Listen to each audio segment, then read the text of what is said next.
Hello, welcome mix me കറപ്സാർ. അപ്പോൾ ഞാനിന്ന് പറയാൻ പോകുന്നത് the theory of land and house. നമ്മുടെ വീട്, നമ്മുടെ വസ്തുവും അതിൻ്റെ ഒരു ചെറിയൊരു ലോയും തിയറി അതിനെപ്പറ്റിയാണ് പറയാൻ പോകുന്നത്. എല്ലാവർക്കും സംശയമുണ്ട്. നമ്മൾ ഒരുപാട് നാളുകൊണ്ട് വാടക വീട്ടിൽ കിടന്ന് കഷ്ടപ്പെടുന്നു. സ്വന്തമായി ഒരു വീട് വാങ്ങിക്കാൻ പറ്റുന്നില്ല, സ്വന്തമായി വീട് വാങ്ങാൻ പറ്റുന്നില്ല. ചിലവർ പറയാറുണ്ട്, ഞാനൊരു വീട് വെച്ചപ്പം വീട്ടിൽ മൊത്തം പണി എന്ന് വെച്ച് കഴിഞ്ഞാൽ പണി പൂർത്തിയാക്കാൻ പറ്റുന്നില്ല. വീട് പണി ബ്ലോക്കായിപ്പോൾ ചിലവർ പറയണത് എൻ്റെ വീട്ടിൽ വരുമ്പോൾ എൻ്റെ വീട്ടിൽ എപ്പോഴും നെഗറ്റീവാണ്. വീട്ടിൽ കുറേ പേര് മരിക്കുന്നു, വീട്ടിൽ കുറേ പേര് അസുഖം വന്ന് കിടക്കുന്നു. ആ വീട്ടിൽ ചെല്ലുമ്പോൾ മൊത്തം പ്രശ്നമാണെന്ന് പറയും. ചിലവർ പറയും എന്തോന്ന് അങ്ങനെ പല പ്രശ്നങ്ങളും വീട് സംബന്ധിച്ചും വസ്തു സംബന്ധിച്ചും പലരും പറയാറുണ്ട്. അതിനെ വളരെ സിമ്പിളായിട്ട് വളരെ സിമ്പിളായിട്ട് നമുക്കതൊക്കെ പരിഹരിക്കാനുള്ള കാര്യമാണ് ഈ കാര്യങ്ങളൊക്കെ. വലിയ കാര്യങ്ങളൊന്നുമല്ല ഇതൊക്കെ. നമ്മൾ ആസ്ട്രോളജിക്കലി നമുക്ക് ചെയ്യാനുള്ള പരിപാടിയാണ്.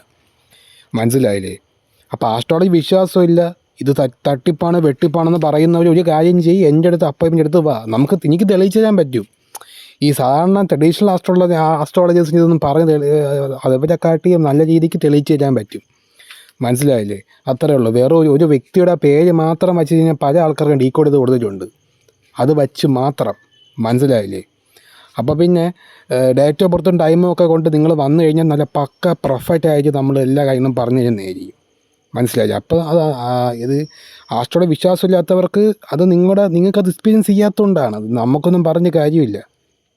അപ്പോൾ നമുക്ക് ടോപ്പിൽ പിന്നെ ഒരു കാര്യം, എൻ്റെ കയ്യിൽ നിന്ന് അപ്പോയിൻമെൻ്റ് എടുത്ത കുറേ യവന്മാരുണ്ട്. യവന്മാർക്ക് ഞാൻ ഒരു വോയിസ് ക്ലിപ്പ് അയക്കാൻ പറഞ്ഞ് ഇന്നുവരെ അയക്കത്തൊന്നുമില്ല. വാണങ്ങൾ യവന്മാർ അയക്കത്തില്ല. യവന്മാരെ പ്രശ്നം അതാണ്. മനസ്സിലായില്ലേ? നമ്മൾ ഇപ്പോൾ അപ്പോയിൻമെൻ്റ് എടുത്തു കഴിഞ്ഞാൽ ഇവന്മാരുടെ പൈസയും ചോദിക്കുന്നില്ല. നമ്മൾ സൗജന്യമായിട്ട് അപ്പോയിൻമെൻറ്റ് കൊടുക്കുമ്പോൾ ഇവർക്ക് എന്തോന്ന് ചെയ്യാൻ പറ്റുന്നില്ല, ഒരു വോയിസ് ക്ലിപ്പ് ഇടാൻ പറ്റുന്നില്ല. ഇവന്മാർക്ക് കഴപ്പാണ് ഇവന്മാർക്ക്. മനസ്സിലായില്ലേ? അങ്ങനെയുള്ള ഒരുത്തന്മാർക്ക് ഞാൻ ഇനി അപ്പോയിൻമെൻ്റ് എടുക്കുന്നില്ല. ഞാൻ പറഞ്ഞിട്ടുണ്ട്, ഞാൻ ഇനി അവന്മാർക്ക് PDF കാര്യങ്ങളും ഒരു ഒന്നും അയക്കാൻ പോകണില്ല, നിർത്തി. മനസ്സിലായില്ലേ? അതുകൊണ്ടാണ്. അപ്പോൾ ഞാനിന്ന് പറയാൻ പോകുന്നത് വാസ്തുവുമായി ബന്ധപ്പെട്ട കാര്യമാണ്. എന്താണ് വാസ്തു? അപ്പോൾ ഒരു വീട് സംബന്ധിച്ച് പല പ്രശ്നങ്ങളും ഉണ്ട്.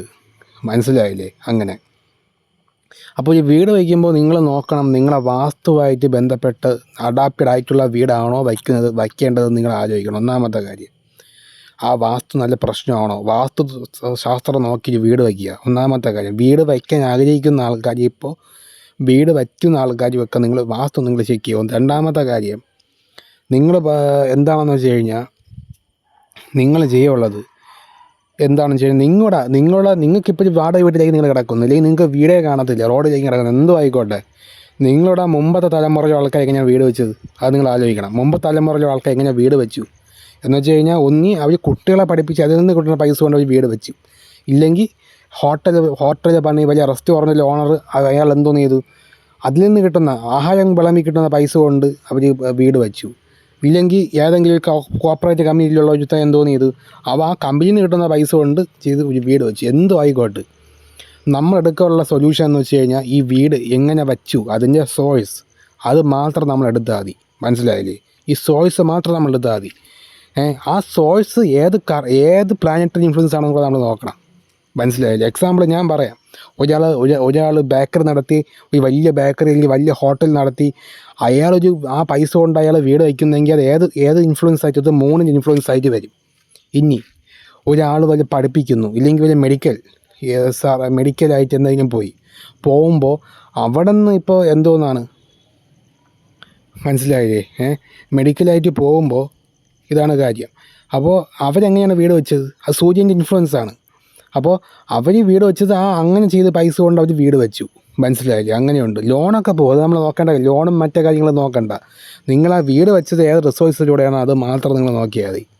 മനസ്സിലായോ? എന്നിട്ട് ആ ഗ്രഹത്തെ നിങ്ങൾ പോസിറ്റീവ് ആക്കണം. മനസ്സിലായില്ലേ? ആ ഗ്രഹത്തെ നിങ്ങൾ പോസിറ്റീവ് ആക്കി കഴിഞ്ഞാൽ നിങ്ങളുടെ വീട്ടിലൊരു പ്രത്യേക ഒരു ഐശ്വര്യം ഉണ്ടാവും. അതാണ് ഞാൻ പറയുന്നത്. വീടിന് ഐശ്വര്യമാണെങ്കിൽ അങ്ങനെയാണ് ചെയ്യേണ്ടത്. മനസ്സിലായില്ലേ? വീടിന് ഐശ്വര്യം വരാൻ വേണ്ടി ഇപ്പോഴും നമ്മൾ കണ്ടിട്ടുണ്ട് ഒരുപാട് ആൾക്കാർ കണ്ട കോവിലിലും ടെമ്പിളിലും അതേപോലെ ചർച്ചിലും എല്ലായിടത്തും പോയി ഓടി നടക്കും. ഇവർക്ക് അറിയത്തില്ല ഏത് ദൈവം പ്രാർത്ഥിക്കേണ്ടതെന്ന്. വീടിന് ഐശ്വര്യം കിട്ടണമെങ്കിൽ ആ വീട് വെച്ചത് ഏത് സോഴ്സിലൂടെയാണ്, അങ്ങനെ. അപ്പോൾ ഇതാണ് നിങ്ങൾ മനസ്സിലാക്കാനുള്ളത്. മനസ്സിലായില്ലേ? അപ്പോൾ ഈ ഒരു സോഴ്സ് കണ്ടുപിടിച്ചിട്ട് നിങ്ങൾ അതുമായി ബന്ധപ്പെട്ട ഇത് ചെയ്യണം. എക്സാമ്പിൾ ഞാൻ പറഞ്ഞില്ലേ, എന്തോന്നാണ്, ഞാൻ എക്സാമ്പിൾ പറഞ്ഞുതരാം. ഒരു 3 ഇൻഫ്ലുവൻസുള്ള ഒരാൾ, ജസ്റ്റ് ഒരു എക്സാമ്പിളാണ്. 8 ഞങ്ങളിവിടെ ഉണ്ട്, 3 മാത്രമല്ല ഇവിടെ ഉള്ളത്. ഞാൻ എക്സാമ്പിൾ പറഞ്ഞു തരാം. അപ്പോൾ ഒരു 3 ഇൻഫ്ലുവൻസുള്ള ഒരാൾ വീട് വെച്ചു. വീട് വെച്ചത് എങ്ങനെയാണ്? അയാൾ എന്തോന്ന് ചെയ്തു? അയാൾ അയാളെന്ന് പറഞ്ഞാൽ ഈ ഹോട്ടൽ റെസ്റ്റോറൻറ്റൊക്കെ തുടങ്ങി അതിൽ നിന്ന് കിട്ടുന്ന പൈസ കൊണ്ട് അയാൾ വീട് വെച്ചു. വീട് വയ്ക്കുമ്പോൾ അവിടെ ചന്തയാണ് അവിടുത്തെ ലോഡ്.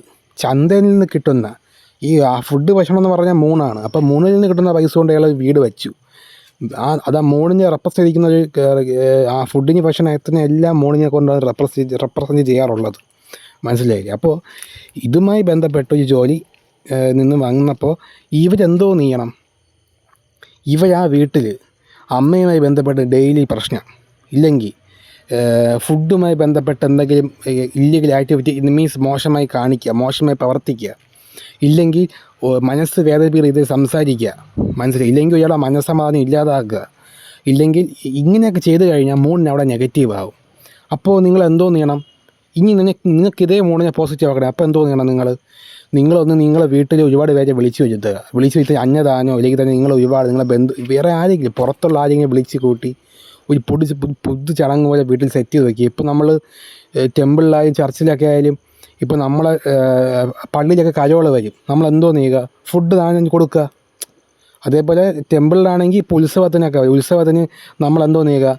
ഈ വരുന്ന ആൾക്കാർക്കൊക്കെ ഫുഡ് നിങ്ങളെ വീട്ടിൽ അന്നദാനം കൊടുക്കുക, ഇല്ലെങ്കിൽ നിങ്ങൾ കുടുംബക്കാർക്ക് വെച്ച് കൊടുക്കുക, എന്തും വേണോ ചെയ്യുക. അല്ലെങ്കിൽ തന്നെ ആർക്കും നമ്മൾ പൊതുസമൂഹത്തിലുള്ള ആരെങ്കിലും കുറച്ച് പേര് നിങ്ങളെ വീട്ടിൽ വന്ന് ഫുഡ് കഴിക്കുന്ന സിസ്റ്റത്തിലോട്ട് കൊണ്ടുവന്നു കഴിഞ്ഞാൽ അവിടെ മൂൺ പോസിറ്റീവ് ആവും. മനസ്സിലായില്ലേ? ഒറ്റ ദിവസം കൊണ്ട് പോസിറ്റീവ് ആകത്തില്ല, പതിയെ മാത്രമേ പോസിറ്റീവ് ആകത്തുള്ളൂ. മനസ്സിലായില്ലേ? ഇങ്ങനെ ഈ മൂണെന്ന് പറഞ്ഞാൽ അതിനെ പോസിറ്റീവ് ആക്കണം. ഇതുപോലെ പല ഗ്രഹങ്ങളും ഉണ്ട്. എക്സാമ്പിൾ മെർക്കുറി ഉണ്ട്, മാർസ് ഉണ്ട്, വീനസ് ഉണ്ട്, സാറ്റർൻ ഉണ്ട്, എല്ലാം ഉണ്ട്. മനസ്സിലായില്ലേ? പിന്നെ എല്ലാം അതിനെ പോസിറ്റീവ് ആക്കണം. ഓക്കെ, ഇത് ചെയ്താൽ മാത്രമേ കാര്യമുള്ളൂ. ചില ആൾക്കാർ ഞാൻ പറയാറുണ്ട്, നീ ഇപ്പം നിൽക്കുന്ന വീട് ഇപ്പോൾ ഇതാണ്, നീ നിൽക്കുന്ന വീട് ഇപ്പോൾ പ്രശ്നമാണ്, നീ വേറെ വീട്ടിൽ പോകണം, വേറെ വീട്ടിൽ പോയി വർക്ക് ചെയ്താൽ നിനക്ക് ഗ്രോത്ത് ഉണ്ടാവുമെന്ന് പറയും. ഇപ്പോൾ നിങ്ങൾ ആലോചിച്ച് നോക്കണം, ഇപ്പോൾ നിങ്ങളൊരു വീട്ടിൽ താമസിക്കുന്നു, പക്ഷേ ആ വീട്ടിൻ്റെ അവകാശിയുടെ പേര് നിങ്ങളുടെ അച്ഛൻ്റെ പേരായിരിക്കും. മനസ്സിലായില്ലേ? അപ്പോൾ എന്തോന്ന് ചെയ്യണം? നിങ്ങളുടെ അച്ഛൻ എങ്ങനെയാണ് ഏത് സോഴ്സിലോട്ട് വീട് വെച്ചത്, ആ സോഴ്സിനെ സ്വാധീനിക്കുന്ന ഗ്രഹം ഏതാണെന്ന് കണ്ടുപിടിക്കണം. ഇനി നിങ്ങൾക്ക് വീടേ ഇല്ല, നിങ്ങൾക്കിപ്പോൾ തൽക്കാലം വീടില്ല, നിങ്ങൾ വാടക കിടക്കുകയാണ്, നിങ്ങളുടെ അച്ഛൻ വാടക കിടക്കുകയാണ്, ഒരു വീടുമില്ല, എന്നാൽ നിങ്ങളുടെ അപ്പൂപ്പ സ്വന്തമായിട്ട് ഒരു വീട് വെച്ച് കാണുമല്ലോ. അത് ഏത് സോഴ്സിലൂടെയാണെന്ന് നോക്കണം, അത് ഏത് ഗ്രഹത്തിന് ഇൻഫ്ലുവൻസ് ആണെന്ന് നോക്കണം. ഇനി അപ്പൂപ്പന് വാടകയ്ക്കാണ് കിടക്കണമെങ്കിൽ അതിൻ്റെ അപ്പൂപ്പനെ നോക്കണം. അങ്ങനെ ഇപ്പോൾ നിങ്ങളുടെ തലമുറയിൽ ആർക്കെങ്കിലും ഒരു വീടെങ്കിലും സ്വന്തമായി വയ്ക്കാത്ത ആരെങ്കിലും കാണത്തില്ല. മനസ്സിലായില്ലേ? ഇല്ലെങ്കിൽ ഞാൻ പറയുന്നത് കുലദൈവം എന്ന് പറഞ്ഞു കഴിഞ്ഞാൽ ഞാൻ പറയുന്നത് നമ്മൾ പറയുന്ന പോലെ ഈ വാളും പരിചയവും വെച്ച് കിടക്കണ ഒരു ദൈവമല്ല. മനസ്സിലായേ? ഇവിടെ വാളും പരിചയവും വെച്ച് കിടക്കണ ദൈവങ്ങളൊന്നുമല്ല. അതുപോലെ വെട്ടാനും കുട്ടാൻ നടക്കുന്ന ദൈവങ്ങളൊന്നുമല്ല ഞാൻ പറയുന്നത് ഗ്രഹങ്ങളാണ്. നിങ്ങളുടെ ഒരു കുലം മുഴുവൻ കണ്ടുള്ള ഒരു ഗ്രഹമായിരിക്കും. മനസ്സിലായില്ലേ? അങ്ങനെ എക്സാമ്പിൾ ചൊവ്വയ്ക്ക് ദോഷമുള്ള ഒരു ഫാമിലി ആണെങ്കിൽ ആ കുടുംബത്തിൽ എപ്പോഴും അവരുടെ തലമുറയായിട്ട് കൈമാറിക്കൊണ്ടിരിക്കുന്ന വെച്ചാൽ ഇളയ സഹോദരന്മാരെ കൊണ്ട് ഈ ബുദ്ധിമുട്ടേണ്ടി വരും. ഇവർ മൂത്ത സഹോദരന്മാർ ഇളയ സഹോദരന്മാർക്ക് ദാനം ചെയ്യും, പക്ഷേ ഇളയ സഹോദരന്മാരെന്തോ ചെയ്യും? മൂത്ത സഹോദരന്മാർക്കിട്ട് പണിയും ചെയ്യും. അതുപോലെ സിറ്റുവേഷനാണ് ചൊവ്വയുടെ ഇൻഫ്ലുവൻസ് ഉള്ളവർ. അപ്പോൾ നിങ്ങൾ എന്തോ കുലദൈവത്തിനെ പോയി കണ്ടുപിടിക്കാൻ പറഞ്ഞാൽ, അപ്പോൾ അത് ഭദ്രകാളിയെ മുഴുവനും വലിയ ഹിന്ദു മിത്തോളജിയിൽ അങ്ങനെയാണ്. ക്രിസ്ത്യൻസിന് അതൊന്നും നോക്കാറില്ല. മനസ്സിലായില്ല? എങ്കിലും ക്രിസ്ത്യൻസിനും കണ്ടുപിടിക്കാനുള്ള എളുപ്പവഴിയുണ്ട്. മനസ്സിലായില്ലേ? അപ്പോൾ അങ്ങനെ ഇങ്ങനെ നമ്മുടെ ഒരു കുലം മുഴുവൻ, നമ്മുടെ ഒരു പ്രത്യേക കുലം മുഴുവൻ കൺട്രോൾ ചെയ്യുന്നത് ഏത് ഗ്രഹമാണ്, ആ ഗ്രഹത്തിനെ പോസിറ്റീവ് ആക്കണമെങ്കിൽ നിങ്ങൾ എന്തോന്ന് കുലദൈവമായിട്ട് വഴിപാട് അർച്ചന അവിടെ പ്രാർത്ഥനയൊക്കെ ചെയ്ത് നല്ലതായിരിക്കും. മനസ്സിലായ? അതാണ്. അപ്പോൾ അങ്ങനെ ചെയ്യുമ്പോൾ ഇത് പോസിറ്റീവ് ആവും. ഇതാണ് ഞാൻ പറയുന്നത്. മനസ്സിലായ? ഇങ്ങനെയാണ് നമ്മൾ കർമ്മങ്ങളെ പറയുള്ളത്, ഇങ്ങനെയാണ് നമ്മൾ വീട് വയ്ക്കുള്ളത്. മനസ്സിലായില്ലേ? അത്രയേ ഉള്ളൂ. കാരണം നിങ്ങൾ ആലോചിച്ച് നോക്കുക, നിങ്ങൾ ഒരു വാടക വീട്ടിൽ കിടക്കുകയാണ്, അവിടുത്തെ മുതലാളി ആ മുതലാളി നിങ്ങൾ സുഖിപ്പിച്ചാൽ മാത്രമേ നിങ്ങൾക്ക് ഒരു വാടക കൊടുക്കണമെങ്കിൽ ചെറിയൊരു ഇളവ് കിട്ടത്തുള്ളൂ. നിങ്ങൾ ചിന്തിച്ച് നോക്ക്. ഇല്ലെങ്കിൽ നമ്മൾ അതേ മുതലാളി എടുത്ത് കിടന്ന് 2 ചീത്തയും വിളിച്ച് പറയാണ്, എടാ എനിക്ക് സൗകര്യമില്ല, എനിക്ക് പറ്റുന്ന സമയത്ത് ഞാൻ പൈസ തരുമെന്ന് പറഞ്ഞു കഴിഞ്ഞാൽ ആ മുതലാളി എങ്ങനെ റിയാക്റ്റ് ചെയ്യും? മുതലാളിയില്ല, ആ ഒരു വീടിൻ്റെ മുതലാളി എങ്ങനെ റിയാക്റ്റ് ചെയ്യും? മനസ്സിലായില്ലേ? അതും കൂടെ ആലോചിക്കണം. മനസ്സിലായില്ലേ? അത്രയേ ഉള്ളൂ. അപ്പോൾ നമ്മൾ മുതലാളി അടുത്ത് കുറച്ച് സാമ്യവും മര്യാദയ്ക്കൊക്കെ പോയി മര്യാദയ്ക്ക് ചോദിച്ചു കഴിഞ്ഞാൽ കുറച്ചും കൂടെ വാടക കൊടുക്കുക ഇളവ് തരും. അതുപോലെ തന്നെയാണ് ഗ്രഹങ്ങളുടെ കാര്യവും, മനസ്സിലായില്ലേ? അതുപോലെ തന്നെയാണ് ഗ്രഹങ്ങളുടെ കാര്യവും, മനസ്സിലായ? അത്രയേ ഉള്ളൂ. നമ്മളൊരു മാനേജർ അടുത്ത് പോയി ഓഫ് ചെയ്തു, എനിക്ക് 2 ദിവസം ഓഫ് വേണമെന്ന് പറയണം. അപ്പോൾ എങ്ങനെ പറയും? എടാ മറ്റിടത്തെ മോനെ എനിക്ക് നാളെ ഓഫ് വേണമെന്ന് നമ്മൾ മാനേജർ അടുത്ത് പോയി പറയത്തില്ല. നമ്മൾ സാറേ എന്നൊക്കെ വിളിച്ച് സോപ്പിട്ട് പറഞ്ഞാൽ സാർ ഓഫ് ചെയ്യത്തുള്ളൂ. അതുപോലെ നിങ്ങളുടെ വീട് റോൾ ചെയ്യുന്ന ഏതോ പ്ലാനറ്റാണോ ആ പ്ലാനറ്റിൻ്റെ കാലഘട്ടത്തിലുള്ള കാര്യങ്ങളെ നമ്മൾ പോസിറ്റീവ് ആക്കണം. ഞാൻ പറഞ്ഞത് എന്താണെന്ന് വെച്ച് കഴിഞ്ഞാൽ സൊല്യൂഷൻ പ്രതീക്ഷിക്കേണ്ട. ഞാൻ പറയും അപ്പോൾ സൊല്യൂഷൻ പ്രതീക്ഷിക്കേണ്ട, ബാലൻസിങ് ആണ് ഇവിടെ നടക്കുന്നത്. ബാലൻസിങ് സൊല്യൂഷൻ കിട്ടത്തില്ല. എല്ലാ ഞങ്ങളുടെ ദശാവതാര കാലത്തും ഓരോ പ്രശ്നങ്ങൾ വരും. നമുക്ക് ബാലൻസ് ചെയ്ത് നിർത്തുക എന്നുള്ളതാണ്, മനസ്സിലായോ? അത്രയേ ഉള്ളൂ. വേറൊന്നുമല്ല, അത്രയേ ഉള്ളൂ. ബാലൻസ് ചെയ്ത് നിർത്തുക. ഇല്ലെങ്കിൽ നമ്മൾ അത് ഉൾക്കൊള്ളുക, അപ്സെറ്റ് ചെയ്യുക, പ്രശ്നങ്ങളെ ഫേസ് ചെയ്യുക. ഇതല്ലാതെ ആസ്ട്രോളജിയിൽ വേറെ പരിപാടിയില്ല, മനസ്സിലായില്ലേ? അത്രയേ ഉള്ളൂ. ഇത് തന്നെയാണ് ഞാൻ പറയുന്നത്, മനസ്സിലായില്ലേ? പിന്നെ എല്ലാവരും പറയും ദൈവത്തെ നിങ്ങൾ കണ്ടിട്ടുണ്ടോ, ദൈവം എന്ന് പറഞ്ഞ ലോകത്ത് ആളുണ്ടോ?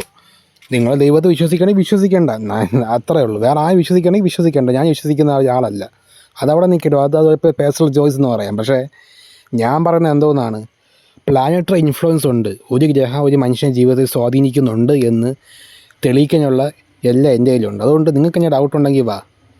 ദൈവം ഉണ്ടോ എന്നുള്ള നമ്മളെ തെളിവില്ല. പക്ഷേ പ്ലാനറ്ററി ഇൻഫ്ലുവൻസ് ഉണ്ട് എന്നുള്ള കാര്യത്തെപ്പറ്റി എനിക്ക് തെളിവുണ്ട്. നിങ്ങൾ വിചാരിക്കും നിങ്ങൾ പറയും ഞാൻ ദൈവത്തെ നേരിട്ട് കണ്ടാലേ വിശ്വസിക്കുമെന്ന് പറഞ്ഞു കഴിഞ്ഞാൽ വേറെ ആർക്കും കാണിച്ചു തരാൻ പറ്റത്തില്ല, ദൈവമില്ല. പക്ഷേ പ്ലാനറ്ററി ഇൻഫ്ലുവൻസ് തെറ്റാണെന്ന് പറഞ്ഞു കഴിഞ്ഞാൽ അത് ഞാൻ തെളിയിച്ച് തരും. നിങ്ങളെ മുമ്പിൽ തന്നെ കൊണ്ട് കാണിച്ച് തരികയും ചെയ്യും, മനസ്സിലായില്ലേ? അത് ഞാൻ തെളിവ് നിരത്തിയിട്ട് മാത്രമേ സംസാരിക്കത്തുള്ളൂ. അപ്പോൾ അതാണ്. അപ്പോൾ നിങ്ങൾക്ക് ഇതുവഴി അപ്പോയിൻമെൻറ്റ് എടുക്കാം. നിങ്ങൾക്ക് വീട് പ്രശ്നമുള്ളവർക്ക് ഒന്ന് അപ്പോയിൻമെൻറ്റ് എടുക്കാം, മനസ്സിലായ? അങ്ങനെ. പിന്നെ ഞാൻ ഒന്നും കൂടെ എടുത്ത് പറയാം. ഒന്നാമത്തെ കാര്യം നമ്മുടെ വാസ്തു കൃത്യമായി നോക്കണം. വാസ്തുശാസ്ത്രം കൃത്യമായി നോക്കിയിട്ട് വീട് വയ്ക്കാവും. രണ്ടാമത്തെ കാര്യം കുലദൈവം, അത് നോക്കണം. മൂന്നാമത്തെ കാര്യം പ്ലാനറ്ററി ഇൻഫ്ലുവൻസ്. നിങ്ങളുടെ ഹൗസ് റൂൾ ചെയ്യുന്ന പ്ലാനറ്റ് ഏതാണോ അതിനെ പോസിറ്റീവ് ആക്കണം, മനസ്സിലായേ? അതാണ് എനിക്ക് പറയാനുള്ളത്. അപ്പോൾ ഇതാണ് കാര്യം, മനസ്സിലായില്ലേ? ഒരു ചെറിയ ഉദാഹരണം ഞാൻ പറഞ്ഞു തരാം, മനസ്സിലായില്ലേ? ഇപ്പോൾ ഈ കാളസർപ്പദോഷം നമ്മൾ കേട്ടിട്ടുണ്ട്, യോഗ ദോഷമൊന്നും കേട്ടിട്ടുണ്ട്. അതേപോലെ ചൊവ്വാദോഷം കേട്ടിട്ടുണ്ട്. നമ്മൾ ഒരു കുലത്തിൽ ചൊവ്വയുടെ ഇൻഫ്ലുവൻസ് നെഗറ്റീവായിട്ടാണ് കുലദൈവം വഴി നമുക്ക് വരുന്നതെങ്കിൽ, കുലദൈവം എന്ന് വെച്ചാൽ നിങ്ങളുടെ കുലം മുഴുവൻ കണ്ടുകൊള്ളുന്ന ഒരു ഒറ്റ ഗ്രഹമായിരിക്കും. അപ്പോൾ എക്സാമ്പിൾ മാത്സിൻ്റെ കാര്യം നമ്മൾ എടുത്ത് നോക്കാം. മാത്സിൻ്റെ കാര്യം എടുത്ത് നോക്കുകയാണെങ്കിൽ അവർ കുടുംബക്കാർ മീൻസ് ഇളയ സഹോദരന്മാർ തമ്മിൽ മൂത്ത സഹോദരന്മാർ ഇതിലൂടെ അനുഭവിക്കേണ്ടി വരും. സഹോദരന്മാർ തമ്മിൽ അങ്ങോട്ടും ക്ലാഷ് ഉണ്ടാവും. ഇതെന്ന് പറഞ്ഞാൽ കണ്ടിന്യൂസ് നടക്കുകയും ചെയ്യും, മനസ്സിലായി? എക്സാമ്പിൾ ഇനി സൂര്യനാണെന്ന് നോക്കിയോ. സൂര്യൻ ഇതാണെങ്കിൽ വീട്ടിൽ അച്ഛനും മോനും തമ്മിൽ എപ്പോഴും പ്രശ്നമായിരിക്കും, ഇല്ലെങ്കിൽ അങ്ങനെ പോകും. ഇനി ബുധനാണെങ്കിൽ കണ്ടിന്യൂസ് നിരവധി അസുഖം ഇങ്ങനെ വന്നുകൊണ്ടിരിക്കുന്ന ആൾക്കാരും കാണും. അങ്ങനെ പല പല ജനങ്ങൾക്ക് പല പല കാര്യമുണ്ട്, മനസ്സിലായില്ല? അതാണ് കുലദൈവം എന്ന് പറഞ്ഞത്. ഇത് ഒരു കുലം മുഴുവൻ ഇങ്ങനെ പൊയ്ക്കൊണ്ടിരിക്കും, മനസ്സിലായി? ഇത് നമുക്ക് സ്റ്റോപ്പ് ചെയ്യാൻ പറ്റും. ഓക്കെ, അതാണ് പറയുന്നത്. അപ്പോൾ ഈ സിറ്റുവേഷൻ കൂടുതലും മനസ്സിലാവണം വാടക വീട്ടുള്ളവർക്കാണ്. ഈ വാടക വീട് മാറി മാറി താമസിക്കുന്ന ആൾക്കാർക്ക് ഇത് പെട്ടെന്ന് മനസ്സിലാകും ഈ ഒരു പ്രോബ്ലം. ഓരോ വാടക വീട്ടിൽ പോകുമ്പോൾ ഓരോ പ്രശ്നമായി നടക്കാൻ പോകുന്നത്, മനസ്സിലായി? കാരണം ഓരോ വാടക വീട്ടിന് ഗ്രഹങ്ങൾ വേറെ വേറെ ഡിഫറൻ്റ് ആണ്. അതിന് കൺട്രോൾ ചെയ്യുന്ന റൂൾ ചെയ്യുന്ന ഗ്രഹമായാലും വേറെ ഡിഫറൻ്റ് ആണ്, മനസ്സിലായില്ലേ? അത്രയേ ഉള്ളൂ, വേറെ ഒന്നുമില്ല.